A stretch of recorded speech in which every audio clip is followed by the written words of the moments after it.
What if I told you the Philadelphia Eagles were going to be one of the best third down defenses in the league in 2020?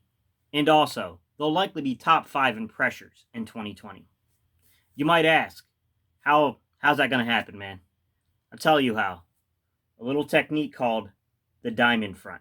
All right, y'all. Here we go. For the Bears.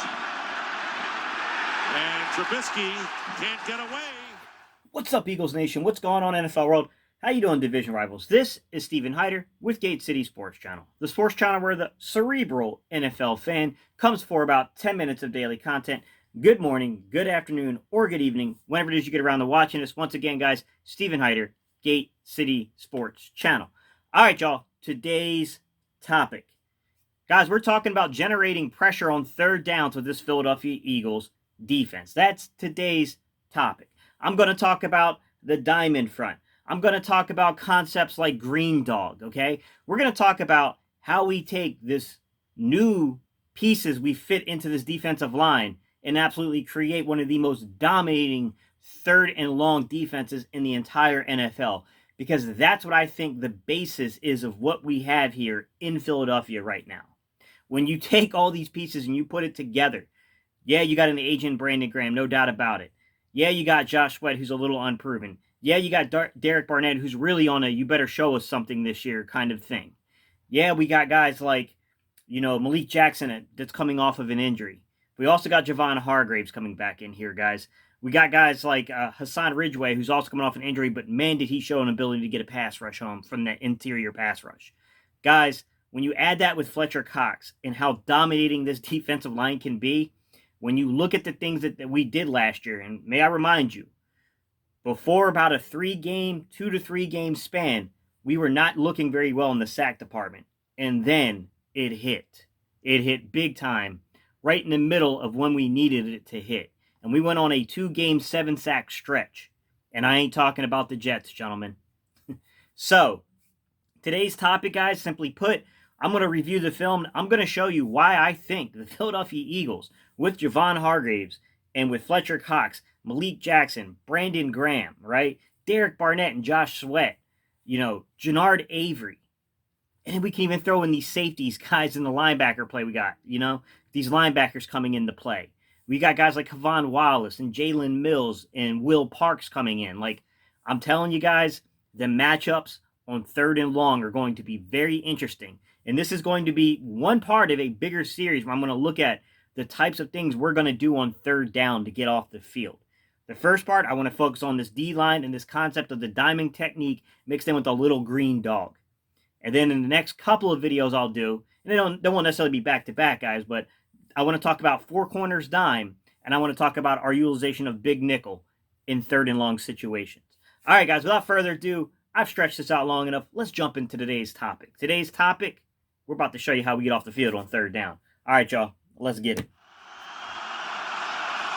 On third down, blitz coming. Wilson is dropped. All right, ladies and gentlemen, let's talk about the basis of the defensive alignment to create what is known as a diamond front technique. To begin with, you really have to look at the nose. So on your nose, you're either going to have a person playing a pure zero, so directly over the center, or a technique that's called a zero shade. A zero shade means they're kind of turned in towards the center, but they're like kind of halfway across the guard, angled in towards the center. That's called zero shade. All right. Beside him, you're going to have someone playing like a 3 or a 4 technique, primarily a 3 technique, occupying the guard. And then you got another player playing the 5 technique, a defensive end that, generally speaking, will play a 5 technique on one side of the line. So on one side of the line, okay, you have a 0, a 3, and a 5 technique. But then on the opposite side of the line, you got a defensive end who, generally speaking, is lined up either in a 7 technique being basically right where you would have a tight end, or what would be called a wide 9. Wide 9 meaning wider than where even he'd be on the outside of where a tight end would be, okay? This is the basis of the alignment for the defensive players, guys. You got a 0 shade technique, a 4 technique, a 7 technique, and then on the opposite side, a 9 technique. The idea here is you have to make an offense decide exactly how it wants to play a tilted front. Tilted front means you're just overloading one side of the line. Look to the left side of that 0-3-5. Malcolm Jenkins makes it a tilted front as that 4th guy. Okay? You want them to decide how they're going to play that tilted front. Are they going to do a slide protection, like a 3 or 4 man slide protection to try to help out? Or are you going to go one-on-one? The whole point of a diamond front defense, guys, is to get one-on-one matchups. And the way you do this is normally you have to threaten the other guard so that way you keep them from sliding. So the way you do that is you either bring up a linebacker or you bring up a safety, or in some cases you bring both up. So you're showing a 5 or 6 man front. Watch Nigel Bradham and then Malcolm Jenkins give you a 6-man box look on that diamond front. That's how you get the one-on-one matchups. And if you got instinctful players, it's very, very effective, guys. On third down, blitz coming. Wilson is dropped. Guys, in my opinion, the best kind of pressure is interior D-line pressure.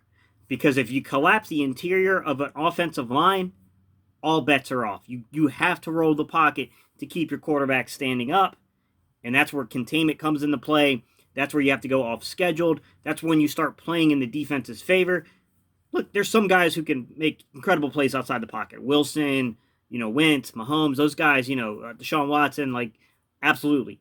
But it disrupts everything. It makes it harder on the quarterback and the offense. I think when you look at the guys we have coming into play, guys, when you look at Fletcher Cox, when you look at Hassan Ridgeway being there, right? Brandon Graham. You have Malik Jackson who can play defensive end or he can play interior for you, right? Javon Hargraves coming in. Guys, it's going to be hard to stop our interior defense from pushing offensive lines right back into the quarterback's lap. I can tell you right now, going under center against the Eagles is a big, big mistake because we're going to be able to collapse the pocket like none other. It's just if you look at this talent, guys, no one else in the league has this kind of interior talent. We are one of a kind with that. I'm going to love watching Fletcher Cox, Malik Jackson, and Javon Hargraves mixed in with a little Hassan Ridgeway from time to time absolutely collapse interior offensive lines. And this diamond front is a big key and a big contributor to this. Now, there's one other aspect of this I want to talk about, which is when you look at this, you could make a legitimate criticism to say, hey, man, your D-line got a lot better. But what do we really know about your linebackers and what do we know about your safety play? Because that's the other side to this kind of thing working out is you have to have guys who can come in and help you create a tilted front, like your safeties and linebackers. And then also you got to have linebackers or safeties who are good enough to understand how to play a concept called a green dog. As soon as Montgomery stays in the block, that's Malcolm Jenkins' key to shoot on a green dog blitz. A green dog concept is when a defender, defensive players, the guy his responsibilities for goes into block and he shoots a gap to go get a sack. I'll tell you, one of the best players I've ever watched on film just absolutely destroyed teams that didn't understand the green dog concept and the running back just made a horrible mistake. Malcolm Jenkins was absolutely fantastic at it, guys. So I will say this.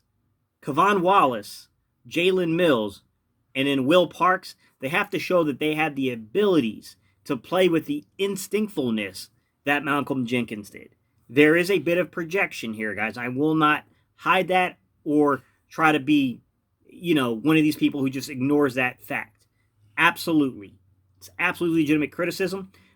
But I'm telling you, when you look at film and you look at Kevon Wallace, I'm excited for what this kid could do shooting gaps in the NFL, man, because this kid has Malcolm Jenkins-like blitz written all over him, man. He was really, really good at bringing pressure against opposing offenses. I think we have something here. Third down and 10, and Trubisky has no chance.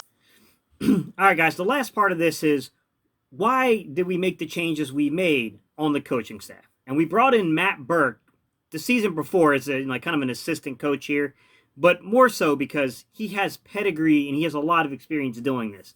And Matt Burke is really known for creating matchups.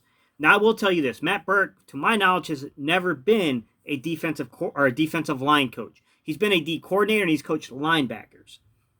Now, he has run the wide nine, though. He has experience running the wide nine, and he's known as a matchup guru, meaning he's really good at creating matchups for players. I think that's what this comes down to, guys, because I thought Philip Daniels was a really good positional coach, a guy that really can teach technique well. But unfortunately, they wanted a guy who was a little better at creating those matchups, so they let Daniels go, and now they have Burke in here to do that. That's what you got to look at is how do you create the matchups then? Well, this is one of the ways, guys. You get your best players on one-on-one isolation, and you get your players with certain attributes like safeties who are good at blitzing on concepts like, taking it and tilting the front or bringing a green dog blitz kind of package, right? These guys are going to have opportunities this year to make big plays. And I really think the pressure package from the Eagles, while we may not be a huge blitz team, when you get to third down, you better be ready to really have to defend against us. Because if we get you in third and long, you best believe we're bringing pressure. Your quarterback's at least taking a hit. And he's probably getting sacked because this defensive line is no joke. So these are my thoughts on it, guys. But you already know I'm going to ask you. I want to know, what do you think, guys? Tell me what you think about the diamond front. Tell me what you think about green dog blitzes, tilted fronts, all these kind of things. Matt Burke coming in to play this matchup scheme type stuff. Let me know your thoughts there, guys. You know how we end these videos. We do a little something like E-A-G-L-E-S. All right, y'all. Let's go Eagles.